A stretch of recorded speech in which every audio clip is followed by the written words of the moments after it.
Oh, it's taken a second. Okay, great. We're live. All right. Welcome, everybody, to the Indie Game Lunch Hour. We're going to get formally started in just a second, but you're here at the pre show where we explain the rules. This is about a 45 to 50-minute podcast that we host live here in the Discord. It's wonderful to have everybody here. Hi, everybody. For the first 20 to 25 minutes during this podcast, we will be talking with our guest, in this case, Loren Weng of Daruma Games. I forgot. To get a little intro. Nice. To get a little intro to Lauren's area of expertise. In this case, it is roguelike games. After that first 20 to 25 minutes, all of you wonderful people, thank you for being here once again. We'll be able to ask your own questions of Loren live. In order to ask those questions, I ask that you put them in chat for me like this. This is a question. And then mark that question for me with a Q emoji. That way I can see that it is a question. And if you like that question, you can hit the Q emoji again, and that'll make us more likely to ask that question because we see that lots of people want it answered. If you're watching live on any of the other channels that aren't Discord, you can just drop the questions in the chat. For the most part, I can sort through those pretty easily, and I'll call those out as well. All right. Do I need to say anything else, Tim? Is that everything? No, you've said everything perfectly. Thanks. Tim is like my emotional support animal. Thank you, Tim. Has enough hair to be. I just big you up. I do have enough hair to be. All right, let's get the bot here. Fantastic. And the soundboard. All right, let's get started. The only last thing, Lauren. So we're going to do the intro to the podcast. When we ask you what you're having for lunch, that is your cue that the intro is finished, and it's time for you to tell us smart things. All right? Okay. Sweet. All right, here we go. You got the script handy, Tim? Oh, I don't. Where is it? I've lost it. We'll get there, everyone. All right, we're there. Soundboard, are you ready? Good. All right, here we go.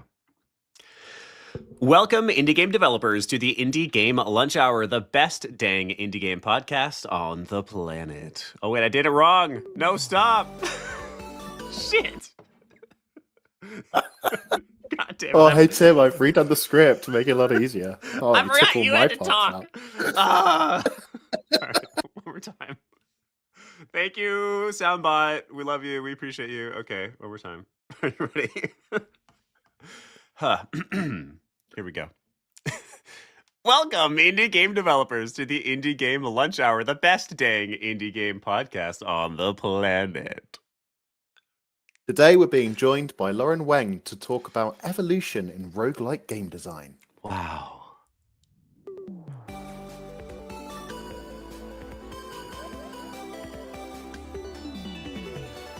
The Indie Game Lunch Hour. In our live magical podcast, we give game developers the chance to hear real stories of indie game development from real indie developers, as well as directly ask them questions in the second half of each episode. This is a recording of a weekly event we host in the Indie Game Academy Discord on Wednesdays at 12 p.m. Eastern Time, so feel free to swing by for the next one. We're your hosts, Willem Delventhal, the headmaster here at IGA, and the Wizard of Games. And I'm Tim Wood, founder of Right Finder Headhunting and the Knight of Games Recruitment. And joining us today is Loren Weng, co-founder at Daruma Games. Wow. Loren, welcome to the show. We're excited to have you here. I actually met Loren during one of our 24-hour streams where I got to play their game Soulmates, which has been a lot of fun, which is a little bit of a roguelike. I've forgotten. Why did I just forget the name? Tim, what's the game? Loren, what's the game? Overcooked. It's Overcooked in space, but spaceships. If you like FTL or Guns of Icarus is one it reminded me of. Imagine hectic Guns of Icarus in space. Loren, welcome to the show. I'm so happy to have you here. What are you having for lunch today, my friend? I think we're having a big bowl of talking about games. My favorite thing to do every day. I think is that the first time we've ever had somebody answer like metaphysically? Like usually people are like, well, I'm just drinking coffee. Yeah. You know, it's nutrition for the soul. I like that. Indeed, that's what we have every Wednesday. Well, awesome. Thank you for being here, Loren. So the first question we always like to jump in to get the ball rolling is to tell us that origin story. So, Loren, where are you in games today, and how did you get there? Yeah, so I guess where I am in games today is I am technically CEO of my of my company, Nice. Daruma Games. We started our indie venture, me and my co-founder Simon, about 2 years ago, and we've been working on our first project, Soulmates, and our demo just recently became live. So it's been our kind of like first foray into being in the public view for having people try our game out. So it's really been particularly exciting times for us. Now, for my history, I'm Taiwanese. I grew up in Taiwan. Came to the U.S. for college, but my love for games started, way before then. I think my first interaction with making games was coming to the U.S. for a summer camp, and one of the TAs there taught me that it was possible to program on a TI-84, and that was kind of my first experience into. And then I was like, oh, making games is so easy, and I've been proven wrong over and over again over the next 20 years. It's very easy to start making games now. Like finishing a game is a completely different story. And my kind of first professional experience was after college. I joined Warner Brothers San Francisco, who I think, as everyone knows, has like an amazing stable of IPs underneath them. I got to work on games that were set in DC Comics, in the Harry Potter world, um, and also get to see lots of like Lord of the Rings, Game of Thrones content, and all that fun stuff. Ooh. I think the game I'm particularly proud of working on while I was there was the Harry Potter Wizards Unite game, Hmm. which was a collaboration with Niantic, where it was kind of like Pokemon Go for Harry Potter, and I happily led design on lots of small little features there that, um, except the game is down now, which is Oh. I think pr- fallen prey to the landscape of live service free to play games, and Yeah. but it will always have a special place in my heart. Mhm. And after the pandemic, I came out of it being like, you know, people really could use some more couch co-op games to help remind them of the fact that they have friends and that they used to kind of get together and do things together instead of everything online. And so I was like, I got to be the change I want to see in the world, and so I started Aw. working on one myself. That's awesome. I love that last sentiment during the pandemic. I remember that time period and just like all of the weird stuff that we all played together. You kind of skipped a part there. You were like, yeah, and then I guess I took a job at Warner Bros. How did that happen? So I think my parents were on the cautious side when I went to school. I was hell bent on being like, I want to go to school for game design, and they were like, how about you take like a real major, and then if you after you go to college, you can still if you still want to make games, maybe you can consider doing it. And so I took a computer science degree, and after graduating, thanks to the alumni office of our school, they connected me with someone that was working in games. That they had like background working in like Zynga and other places in San Francisco. So I was supposed to join their startup, and then about like 3 months before I was supposed to join this indie startup, they were like, oh, just kidding, I got hired by Warner Brothers, so that job is now gone. How would you like to follow me to Warner Brothers? And I was like, well, Whoa. it's still games, and I came to San Francisco for that. Holy crap. That's a pretty good deal, honestly. Yeah, I'll Wow. take it. I also I relate to the TI-84, so I barely played with it. I did get to play with it the tiniest bit. What I played with more than that randomly was a 1984 Radio Shack branded computer that ran BASIC. I made some of my first games on that. But my brother made many games. He's the one who sort of introduced me to game development and taught me some of my very first game dev skills. He made many games on our shared TI-84, including my favorite, which was I think it was called Fight Night, maybe, and it was a text-based fighting game. So you like Oh yeah. would type in which punch you want to do and stuff. It was dope. It was game of the year for sure. Actually, Amazing. you just reminded me of a lost history of mine, Yeah. because it was my first, I guess, like forays into like kind of like public facing game design, which it wasn't just on my calculator. It would be actually on these good old flash sites, which, rest in peace, Yes. were like the best place to be on the internet in the early 2000s. Absolutely. I was a bit being overseas, I think I was a little bit out of the Newgrounds crowd, but Mhm. like the later ones that came, your Armor games, your Addicting games, your Congregates and whatnot. Like I would be posting games there, and had a grand old time doing it. Yeah, I also adored Flash game development. This is a part of my origin is sort of half accidentally selling my. I think it actually was literally my first like full like completed game to addictinggames.com. They wanted to pay me $1,000, but I had already put it on Newgrounds, so they paid me $500 instead for a non-exclusive license. But at 15, I was like, "What? Like I could get paid?" And it was all downhill from there. Yeah, they hooked you in, didn't they? Mm-hmm. Tim, do you want to jump in with our intro here? Yeah. Yeah. So I've got a question for you, Lauren. So obviously you've worked at some major studios such as Warner Brother Games, and of course now CEO co-founder of Daruma Games. So what is it that's drawn you specifically to roguelike game design? And how has your perspective of the genre evolved over time as you kind of first discovered it to where you are now?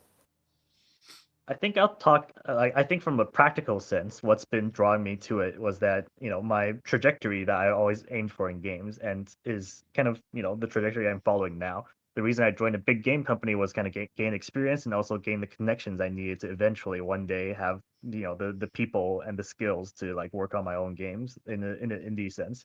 And so uh, the I think one of the reasons I've always been very focused on roguelike game design is because I think just a lot of shining examples in indie game space are amazing roguelikes that exist. And I think the particular reason why like indies and roguelikes are such an amazing kind of like fusion together is just because the procedural generated kind of um like emergent gameplay style design is so well suited for small teams, and like you don't have enough time to kind of handcraft every single experience for your players, and so like kind of figuring out the best way to like juice the multiplication factors of like here's this upgrade system together with this type of progression with this type of kind of like character movement, and suddenly you have you know a billion different game experiences that like you're not tuning or I mean you're tuning for it, but you're not like you've never seen it yourself per se is kind of like I think the amazing place for indie game devs to start. Yeah, I think indie dev is like very like quintessentially, or excuse me, roguelike is very quintessentially indie dev because it's a great mix of like resource efficient. You can make a game with a lot of depth and replayability without having to build too much stuff. And then it's also, I feel like a great like it's sort of an evergreen area of game design exploration because there's so many different areas, so many different aspects that you can sort of build roguelike into. That's a ton of fun. I think it also plays upon our like gambling instincts probably in a way that works well for indie and games in general. Like who would have thought that Battle Royale would have worked out? When Battle Royale dropped, the like providing game design thought at that point was that the player should win 70% of the time. And then somebody was like, psych, make it 1 out of 200 and they'll love it. Yeah. Yeah, and like the kind of like increasingly interconnected world, I guess people are used to kind of being like one of many, and so like battle royales just kind of fulfill that little rat race that everyone feels like they're part of, except you can actually win this time. Oh yeah, like the group chats when Fortnite first dropped the Battle Royale mode, and I was sending my mates like, "Oh, I got second or I got first," and they're like, "Oh wow, so badass, Tim. I wish I was you." That never happened, but it really does help with that kind of, I guess, the UGC side of things to start throwing industry buzzwords around. And roguelike games are like super popular, especially over the last decade or so. I mean, I've only just recently got into Vampire Survivors, but that has taken vast swathes of my life already. Like I've got it on my phone, I've got it on the computer. I've not seen my family in weeks. But what are the core elements that, to kind of a layperson, you would say really make a roguelike compelling, and how might those fundamentals be shifting over the next 10 years as well? Yeah, I think what you've asked is a contentious question. If you talk to Everybody different argue people with about Lauren what in the chat. yes, please do. And I'll preface all of this by saying, like I am a like hugely passionate about roguelikes, but I'm not, like a historian or an expert, like per se. Like I just think about it every living moment of my life. So if you disagree with any of these things, or you think you have a different take, like please feel free to ask questions, or feel free to hunt me down on online or on Discord and tell me that I'm wrong. I'm very happy to hear it and have some healthy discussions. That's it's Now, spelled LORENWENG. If you want to look up Loren and tell him he's wrong. that's right. Just Let wanted me to help say out. hi in the chat. And yeah, I think if you look on Wikipedia or other places, like there, I think even back in the 90s, people were already talking about how to define a roguelike. Like there's, I think something called like something that sounds kind of like the Berlin conjecture or something like that, where like people are kind of like try to approximate what they think roguelike meant, and then there's like soft parts of it and hard parts of it. I think the thing that everyone will agree on is that it has strongly procedurally generated elements, which means that it's not kind of like discrete or bespoke game design moments. Like they tend to have interlocking systems that, for example, have lots of randomness to it, so that every time you play the game, it's going to be slightly different.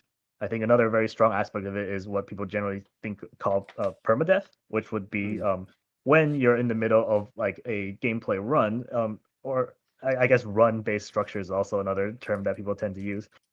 When you're in the middle of like a singular kind of play session of the game, if you were to fail, most of the time you would have to start approximately near the beginning. Now, this is where the definition gets even more complicated because people started talking about roguelites and roguelikes, and it takes so much enunciation just to even have people LITE understand which versus one you're talking about. LIKE. Yes. Exactly. And then people will sit there kind of splitting hairs about what constitutes a roguelite versus a roguelike. And I have my own personal definition as well. But like other elements can often include things like it's turn-based. It's you are like a tile-based map that's moving around, because like a lot of it is like if you're going to be actually talking about roguelike, you might be thinking about the original Rogue, which I think a lot of people this day and age, including myself, have not actually played it. And then you have your roguelites, where people talk about things like permanent progression. Now my own personal line in the sand I draw for what's the difference between a LIKE and an LITE is whether or not there's kind of significant meta progression that exists in the game. I think if thinking about pure roguelikes, there tends not to be any source of permanent power for you to gain. So if you're thinking about games like Vampire Survivors or Hades, where like as you kind of play more of the game, you gain more like actual power that you get to purchase and become become better at the game through that kind of mechanic. I think of those as roguelites. And then for me, roguelikes would be kind of your FTLs, your Slay Spires. Like like my line includes the if you have anything that you unlock, but it's not something that's like technically real power that you're granting yourself, then I still for me falls on the side of a roguelike.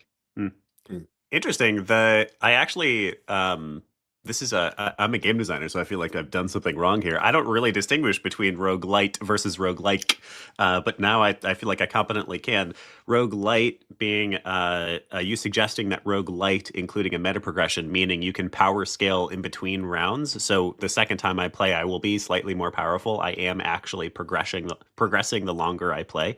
That actually makes a lot of sense because it's light, it's less intense. It gives you some of the same vibes of the first roguelike game, but is nicer to you. Speaking of it, did you ever play the first roguelike game? I'm realizing I have to do that.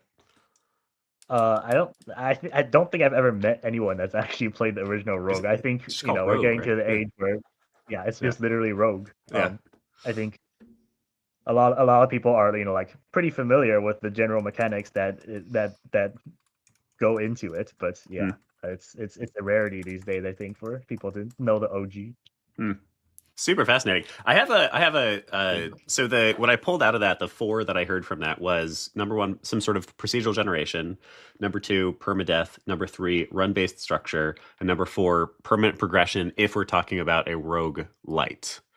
Mhm. Is that correct in your eyes? Does that summarize a roguelike? I think that's generally it. One of my favorite charts to see in memes is like when they do like kind of like the D&D alignment chart, except that it's for like form radical versus like form traditional, and then and so like I'm sure like on the chart of alignments you can be like you can technically classify this as a roguelike versus like this is definitely a roguelike, and then everyone's gonna put their games on different sides of that scale.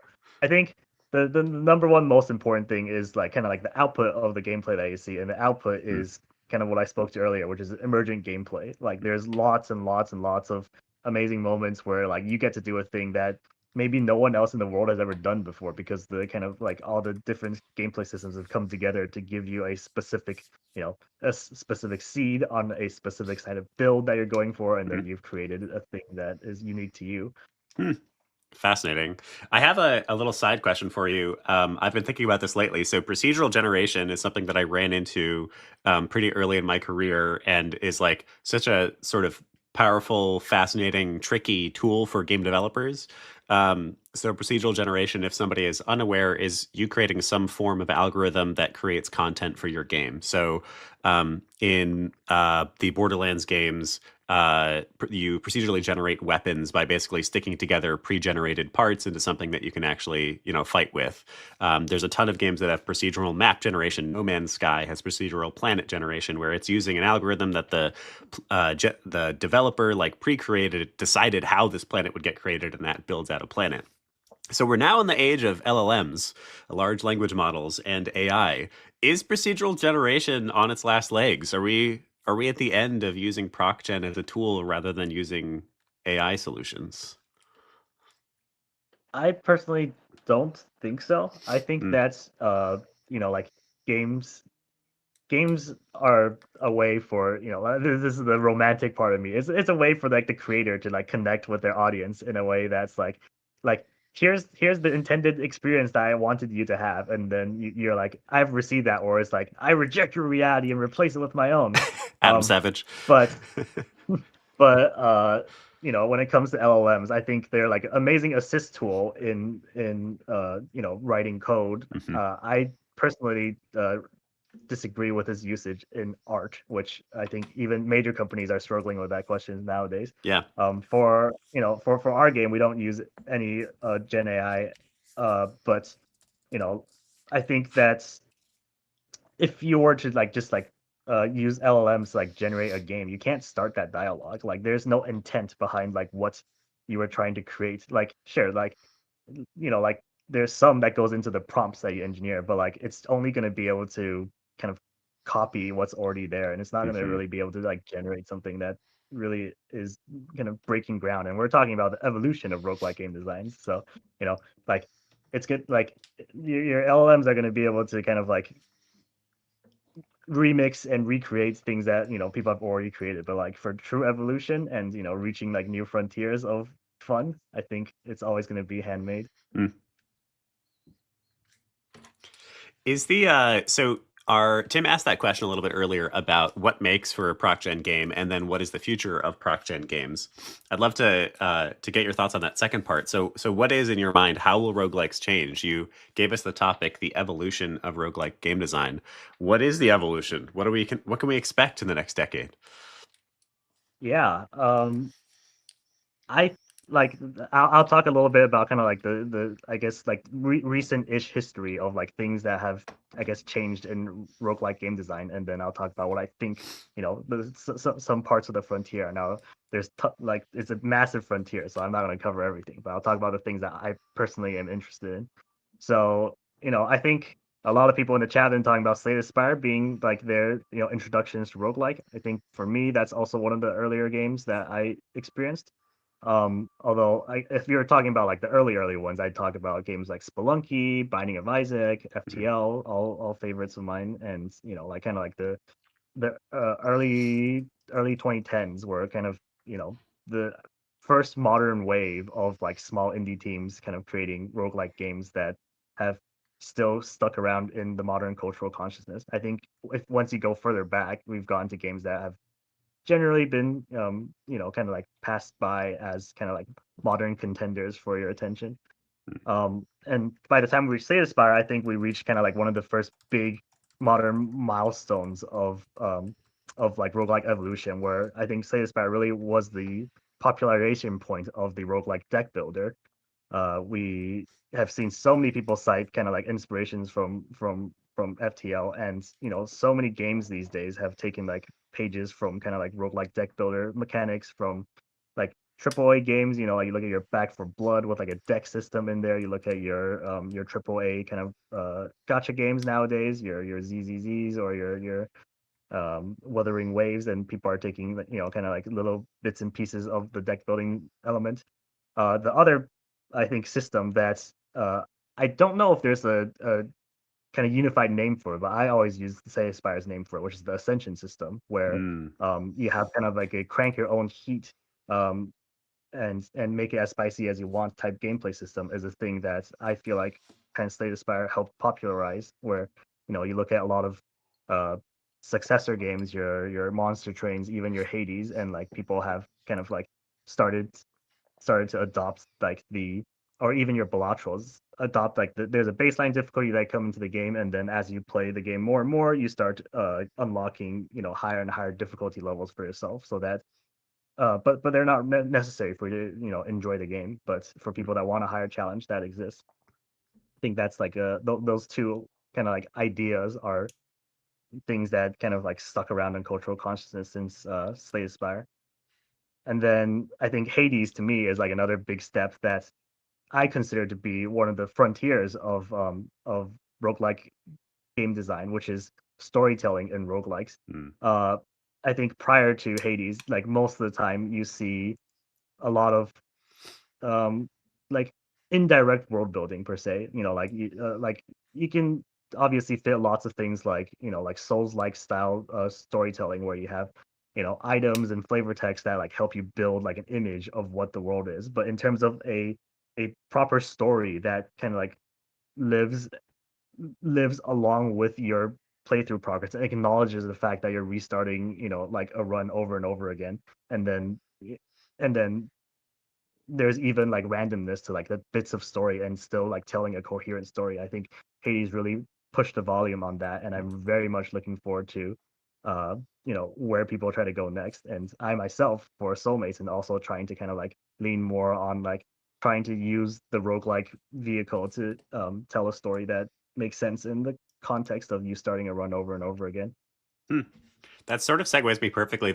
I wanted to hear a little bit about Soulmates in particular. So, for those who haven't yet played the game, there will be a link in the description.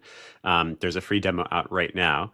It's something like an FTL meets an Overcooked. So it's this frantic multiplayer experience where you are going through space together and trying to survive dangerous missions against all kinds of baddies.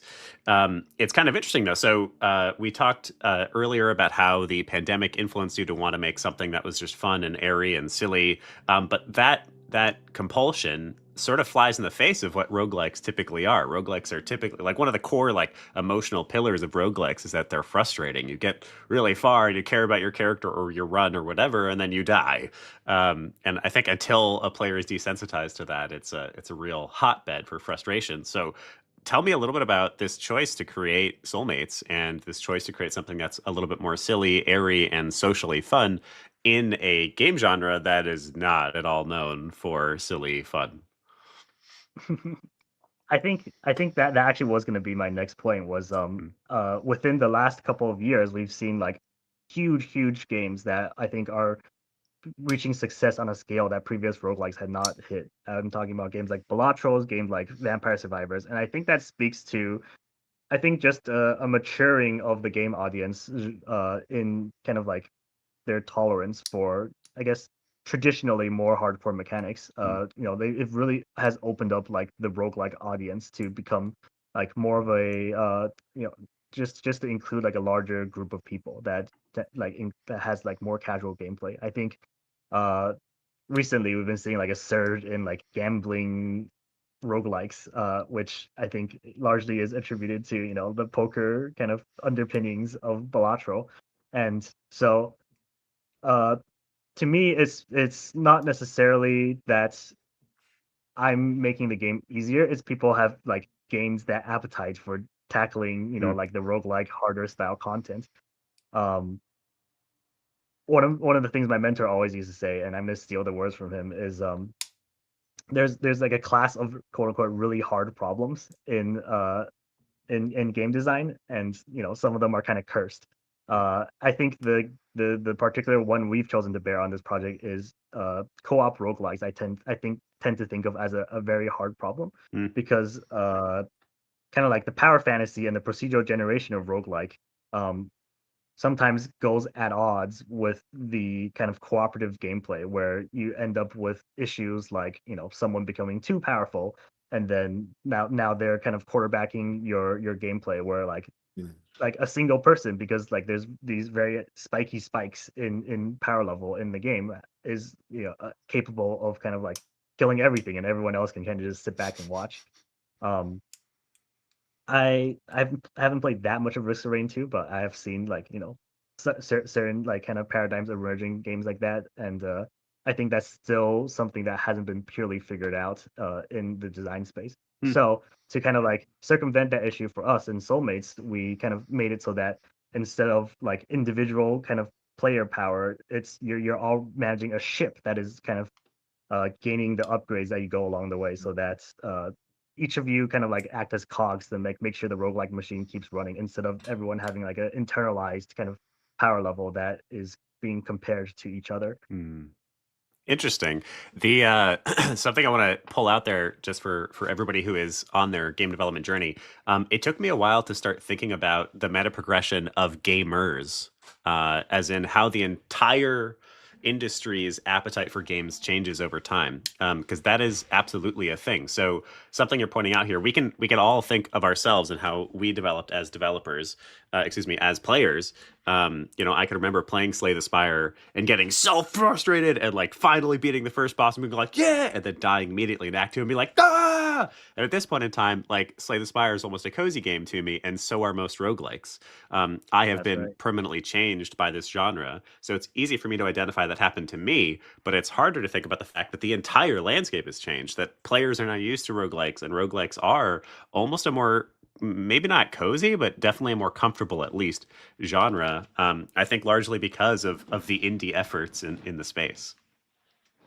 Yeah, that's something that like I kind of like debate to myself off like a ton of the time in my marketing thoughts, because it's like I think even if you go back just 3, 5 years ago, like if you're kind of like trying to advertise your game, you'd never lead with the fact that it's a roguelike, because Hmm. you don't think everyone has that shared vocabulary yet. And I'm still not sure if kind of like the general audience is at a point where you can just say roguelike and they know exactly what you're talking about, because there's still kind of like that softness in the definition. But like it's definitely something that like more often than not you're gonna get people nodding their heads when you're like, oh yeah, it's a roguelike that like combines the Yeah. gameplay of this and that. So we really are kind of growing as a race towards our acceptance of Ah, of randomness. the holy roguelike. We might have started another movement right here, right now. I love it. Getting a tattoo. So, yeah, I might. I haven't got a tattoo yet. I should. But no, Lauren, we often ask our guests to prepare kind of an activity or a question for our audience to interact with. So, have you got one of those for us today? I do, but I think before we get to the question, there's one more thing I want to talk about, which is like I Go for think it. like the cutting edge of roguelike evolution that I want everyone to pay like I'm very much like looking forward to it at Mm. a close attention scale, which is I think the new frontier, and I discovered this game maybe like 4 years ago, and it's recently in this year just hit the US, is a game called Uma Musume, or it's a roguelike horse racing game that's come from Japan. And being from Japan, it's got lots of kind of like anime uh pinnings to it. But the thing that I think is most interesting is Pretty because I've been Derby, is living in that the it? Uma yes, Musume that's Pretty right. Derby? Okay. Yes. And the thing that's so interesting about it is because I've been living in the free to play game space for a very long time. And like one of the difficult things is combining the free to play genre with a roguelike, because Mm. like I think the kind of like microtransaction type structure like kind of inherently is at odds with the the self-realization get like really really powerful. Like you can't pay for the kind of like upgrades that roguelikes tend to give you. And I think what Uma Musume has done, and there's a couple of other kind of like Asian games that are already taking on this design style, but I think it hasn't really hit the West yet, is they've created a game structure where each roguelike run generates like a saved profile of how well that run did, and then you take that saved profile and then you use that to do things. And so like for example, in the Uma Musume game, they use it for PvP. So like let's just say using Slay Aspire as an example, you end up at the end of a run and you have like an amazing kind of like barricade like shield type based deck, and then in the PvP of a game like this, they'll be like, here's a mode.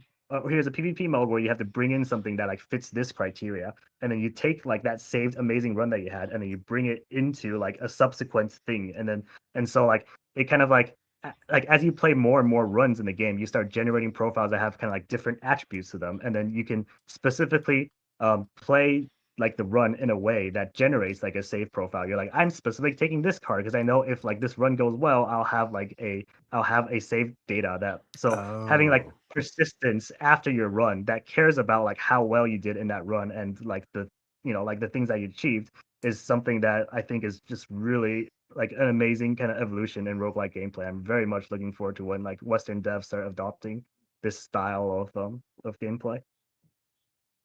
That's cool. It's so cool. Yeah. Like when I first heard about it, like there was no English translation at all, and so like I was sitting there for like an hour in like a Japanese stream. I'm like, I cannot understand anything they're saying, but I'm fascinated by what by what they're cooking here. Cool. Wow. So you were Blow my asking mind about...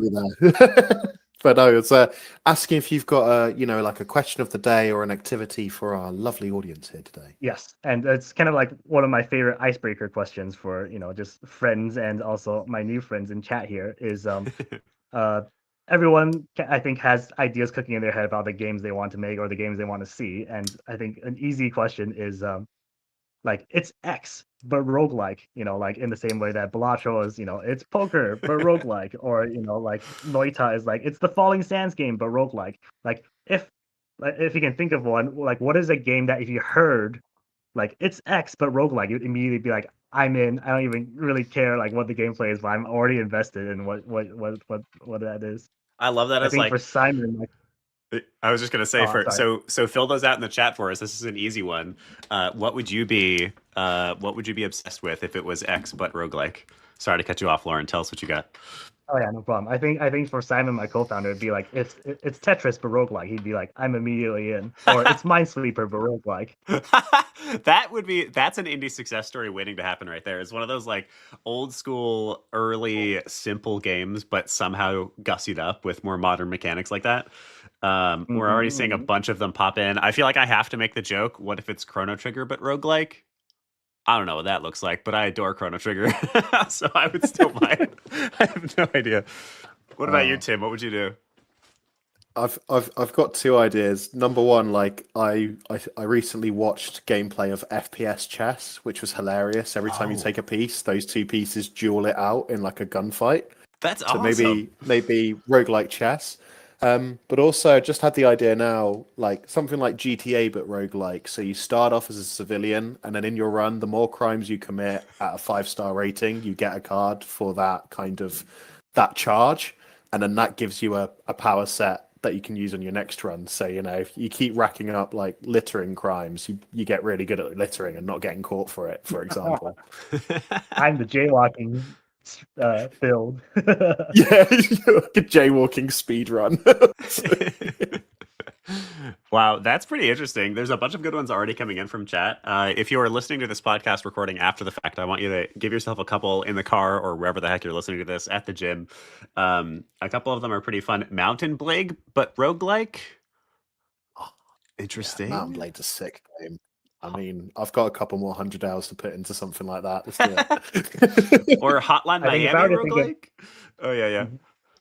If I were to think of something like a little bit more offbeat, but like very interesting, kind of like indie roguelike gems, for me there'd be like the Necro Dancer series, where they're like, oh, it's like a rhythm game, a roguelike. Yeah. And then there's also Against the Storm, which is like, what if I had an RTS but it was roguelike, which I think are like really, really interesting little games that don't have too many compatriots yet. Super interesting. So keep dropping us some ideas in the chat. I want to make sure we have sometime roguelike minigames inside other games. Ooh, interesting, Amani. I want to make sure we have some time for some community questions. So I'm going to jump straight into those. I'm going to grab one from LinkedIn just because it's easy. Michael asks, how important do you see the story and world building as compared against the core gameplay of a roguelike? I guess what signals have you seen that imply how important the story is to this audience? I think we can kind of like just like speak to history, where it seems like the story itself is not like the core focus of the majority, like the vast majority of roguelike games. Now, like there's roguelike games like where you'll have lore, but in terms of like a roguelike game that's like trying to tell like a kind of like coherent story, I'd say that's kind of on the rarer side. And um, I think that's something that has kind of like become more and more like more and more often, like Mm. than not, people tend to like go forego the story. Like if you go back in the day, your Binding of Isaacs or your FTLs, I think you still had a pretty heavy amount of like implied story in there. But like once you've gotten to like the pure crystallized version of like gameplay and roguelike addiction, like with games like Balatro, I think we're getting to like you almost need no story whatsoever to have a good roguelike. Now, that's not to say that like I don't think roguelike games should have story. I think they definitely can, and if you take the effort to like inject story, I think it will make your roguelike game even better. Mm. So another question we have from the chat is, have you seen any other game mechanic in a game like roguelike mechanics that you think could also become their very own genre? Um, I think like the top of my mind right now, tip of my tongue right now is like what people are calling the friend swap genre. Now, I tend to think of those as kind of like first person proximity chat enabled games, your repos, your peaks, and we've definitely been seeing like a massive surge of that.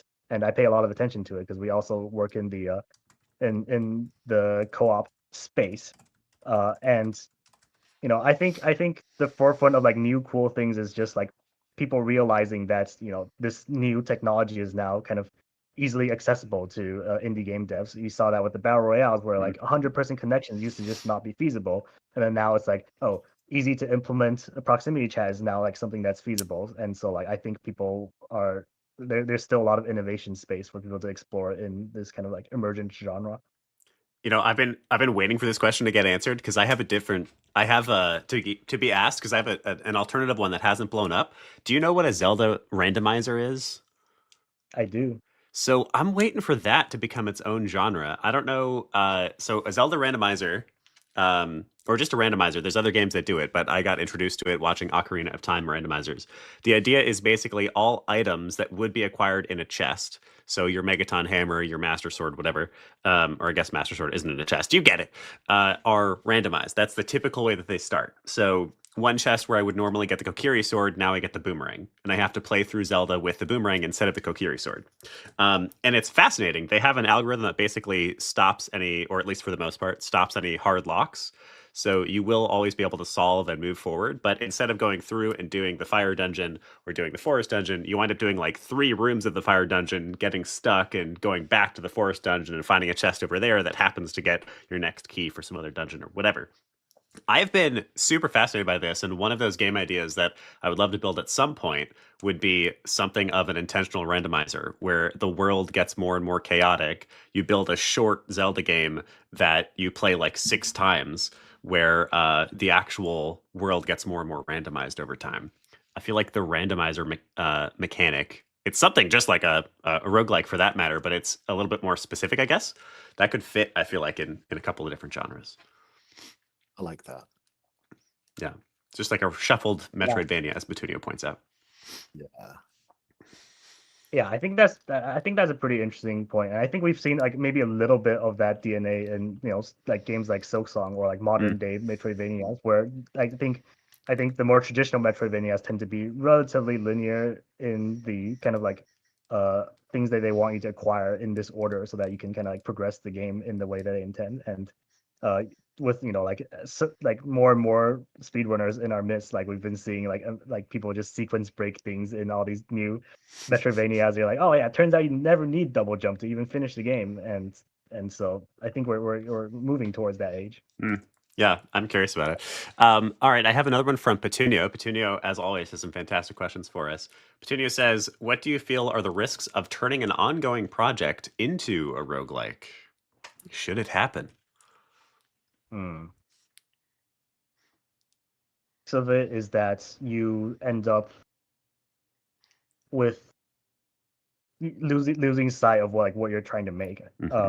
Like there's lots of games that like I think it's very very exciting to like do like it's X but roguelike, but like you have to like I think roguelike is a choice that you have to justify to players. Like people need to like understand why you've introduced randomness to it. Like I could just sit here and be like, oh yeah, it's like Zelda but roguelike. Oh, it's like Contra but roguelike. But like when you add like kind of like that randomization to the game, like it needs to like be adding to the gameplay, not just like, oh hey, like 50% of the time you're not like getting to play the game you want to play it. Like you need to make sure that kind of like all the options they're giving to players are valuable. And I think we're living in an age of like pick three roguelikes. Like we like like Vampire Survivors, like any like triple A implementation of roguelike tends to be like there's three cards on your screen laid out horizontally and you like click one of them. Even in your auto chess type games you're seeing augments that are like that.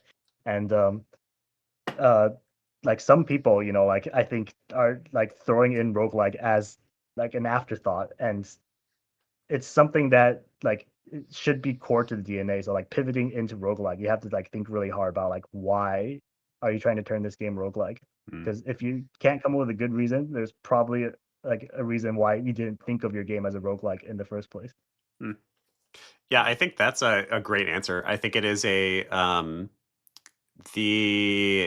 there are times where something accidentally will become wonderful in your design iteration, where you'll be like, oh, this thing that we just kind of put in as a throwaway actually is like what everybody loves. But I feel like that is a lot less common than intentionally making choices. So don't just make a roguelike don't just turn your game into a roguelike, I should say, because you want to. I think, as you said, that's a perfect answer. Like there needs to be a good reason. The player needs to go like, oh, I see why this is going to be special because it's a roguelike. Because that's a core part of why this is going to be a delightful experience. Yeah, what if we made Exactly. Like, yeah. oh, sorry. The thing I cherish the most, I think, in the roguelike space is like the I can do that moment where, like as a player, you're surprised by like the emerging gameplay. And then like if that's something that you notice in your game, then that is like what you should like really dig down into as the roguelike kind of peak of roguelike experience. Mm-hmm. Do we have time for another question, William? Yeah, why don't we do one last one? Yeah, so Joker asked, how do you balance story and roguelike without making it too focused on combat to the point where the player loses the narrative? I think that it would go back to, like the quote unquote very hard question. Like stories and roguelike, I think is something that we haven't solved yet. And I think one thing that I guess Hades 2 and I are trying out right now, and it's a little bit of an experiment, is the idea of multiple runs in a roguelike. So, like going back all the way back to like, Slay the Spire, FT or whatnot, like there's like the one mission that you do and like that's it. And like in Hades 2, you'll see that there's like the run where you go upstairs and the run where you go downstairs. Yeah. And in our game, like we have kind of like these missions that have the roguelike structure to them, but like after you finish like kind of the mission where you rescue someone's pet, then the next mission is going to be a mission where you're doing different things and you have like slightly different mechanics to them. And I think that that's a new narrative space that haven't really been explored yet. So I'm looking forward to seeing people try that out. Yeah.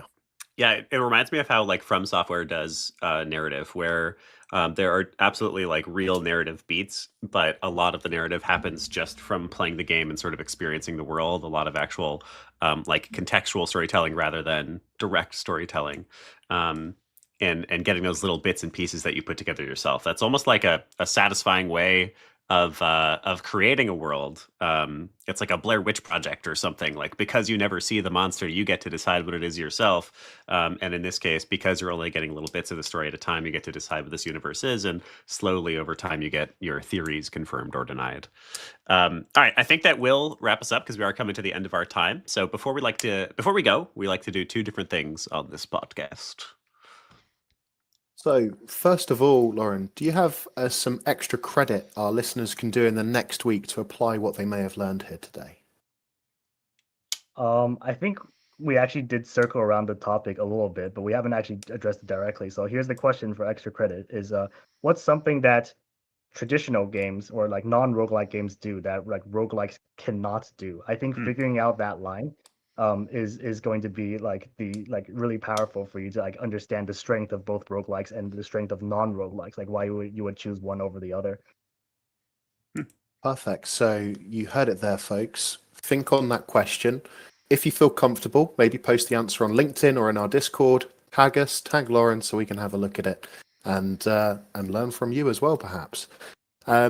So that's everything. Before we go, Loren, do you have anything that you'd like to promote or any words of wisdom? And Willem, I stole your line. I'm so sorry. That's okay. As an indie game dev, especially working in a roguelike space, like we value feedback massively. So if Soulmates, if like a space overcooked style game sounds like mildly appealing to you, please go check it out. We have our demo available now, and we're always listening for more feedback. Like every week we're adding things to the game that's like something that someone suggested in our Discord. So check it out and come tell me whether you like the game or not.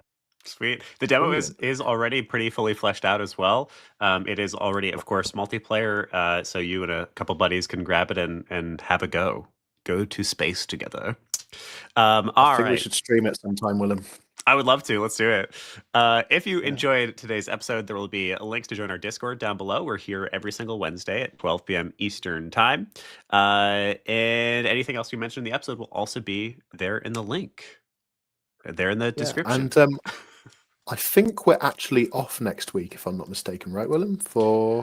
Yes, bank we are. holiday. We are indeed. So catch us in 2 weeks at 12 p.m. Eastern Time in the Indie Game Academy Discord, Twitch, LinkedIn, and various other channels that I may have forgotten. You'll see the links in the descriptions. Amazing. All right. Well, thank everybody for being here. And Loren, thank you for your time. That was awesome. Thank you. It was so fun. Goodbye, all. Bye-bye. See you again in 2 weeks. Go eat a lot of food for us. Goodbye. Goodbye. Game over. Adios. And to those watching the stream, why don't we just have like the last couple seconds here together with my anthropomorphized voice staring at an empty Discord screen. This is really a metaphor for life. You sit here alone with nobody to talk to after moments of connection, and you wonder if it was all really worth it in the end, or I don't know. I'm going to stop stressing myself out. Goodbye. Thank you for being here, watching the stream. See you again in 2 weeks. Enjoy your Thanksgivings, everybody.